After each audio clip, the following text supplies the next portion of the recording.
Hey everybody, my name is Metagross Freak, and lately I've been doing a couple theory videos, but I was having a recent discussion with my friends, and I came across a theory based on my own observations that hasn't been posted yet. I've been seeing a lot of theories online that apparently Krieg is Tiny Tina's dad, but during my discussion I accidentally stated that Tiny Tina was Krieg's dad, and it got me thinking on who Krieg's parents are.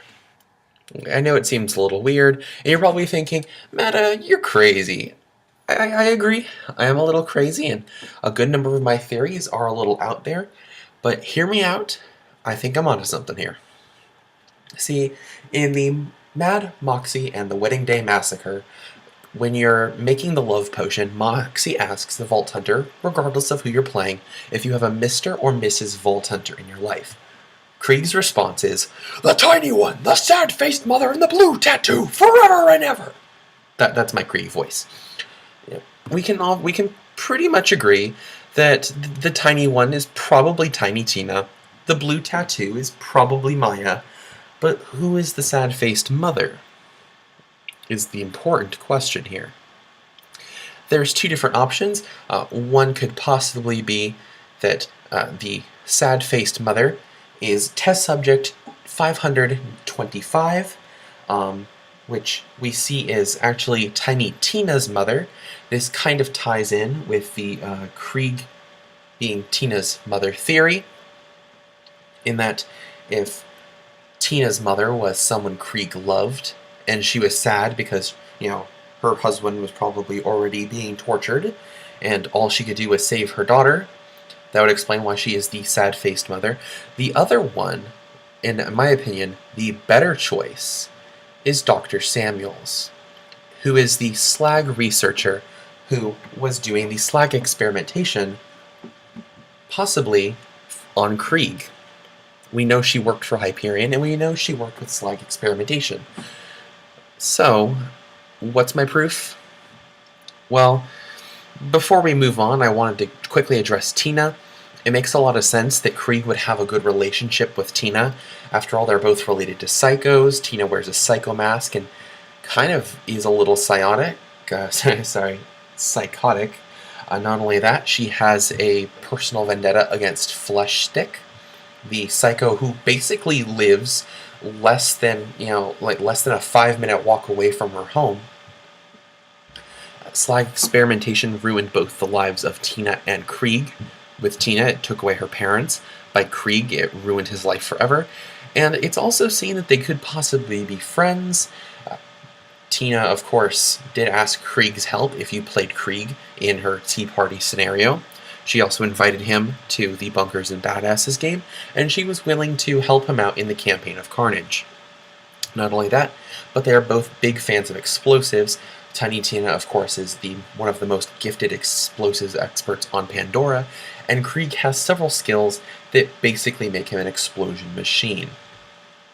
In fact, if you notice my What is the Most Canon Krieg video, I briefly address how surprisingly a lot of the explosive techniques are actually canon on the Krieg were presented. So check that video out if you haven't seen it already.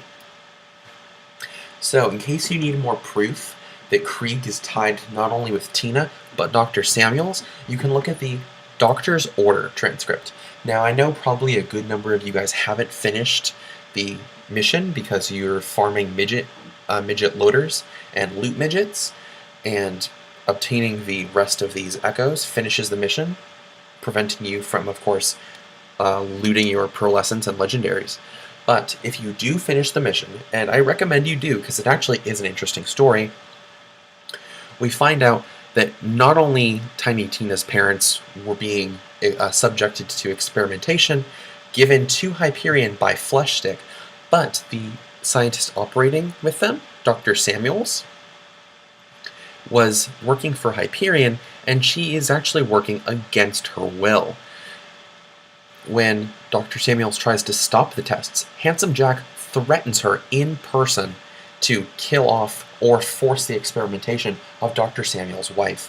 And so it would make sense that if Dr. Samuels was indeed the person working on Krieg, she might not actually have done it on her own accord. So the first echo, of course, we find out that Handsome Jack refers to Dr. Samuels as Sammy. This is important later on, so keep this in mind. Not only that, but Dr. Samuels is not willing to work on test subjects. In fact, she even says, the test subject is still conscious. You can't expect me to blank. And Handsome Jack just basically gives her the, I don't care, I just want you to do the test anyway. And he even threatens her by saying, you're not eager to be on the other side of that glass, are you, sweetheart? And of course, she reluctantly activates the test subject, or mutation. It could be, since we know that Hyperion mutated Krieg, that it was the same iridium tests that mutated Krieg into who he is now. So here's how Dr. Samuels ties it in. This is why I've brought her up. In the newest DLC, the Sir Hammerlock and the Son of Cromerax, there is an assassin sent to kill Krieg, named Clements, and apparently he was another one of the scientists, sent to kill him because Krieg killed a huge number of people escaping. When Krieg finds the dead body of Clements, Krieg says, "He was there for the birthing! He brought them into the middle fun place so she could start the party!" I'm assuming by fun place he means Hyperion's lab, and by she starting the party, he means Dr. Samuels doing the test subjects. But what becomes even more important is what comes up afterwards. We find out, as you can see with this top quote, that the personal text message sent for Krieg from the killer of Clements says, it says in Krieg's words, "Salutations, Psycho Man! I'm sorry as a slice wound. Sincerely, Sammy." In case you don't remember, Sammy is the nickname that Handsome Jack used. And it would make sense that if, again, Dr. Samuels was reluctant, she would of course be as sorry as a slice wound. It could be that she had said something more eloquently, but because Krieg is, well, Krieg, he says it in a different way. Not only that, but another Krieg quote from Salt the Wound is, "Bloody Sam, give me back my skull!" Again, referring to Sam, which could possibly again be Dr. Samuels. In my opinion, one of the most important quotes from the Doctor's orders ties with one of Krieg's raving retribution quotes. Remember again that Dr. Samuels is very reluctant, based on the quotes we see in the Doctor's orders mission, to work on the test subjects. One of Krieg's lines in Raving Retribution is, and don't worry, I'm not going to use the Krieg voice for this because it's long and I don't want to mess up my throat, is, "I'll never forget the way her holes, meaning her eyes, cried. The way she screamed in agony as she pushed the knife slowly into my sternum. Such a beautiful symphony of feelings, and at the end of it, she was so much greater, my operatic diva of flesh and steel." Now, while you could pass this off as the mad ramblings of Krieg, in my opinion, this ties back to Dr. Samuels injecting the iridium mutation serum, and that it was as the psychotic mutations of the iridium took him over, suddenly the crying Doctor transformed behind his eyes into this quote-unquote diva of flesh and steel. It was of course the combination of both her despair of having to mutate someone she possibly knew, with Krieg's fear that was the beautiful symphony of feelings. Now, this line, of course, is mostly my headcanon, but I thought it could tie in. So, that's my theory. Dr. Samuels is the creator of Krieg, and possibly she's looking out for him. I mean, after all, if the quotes are correct, which, they should be,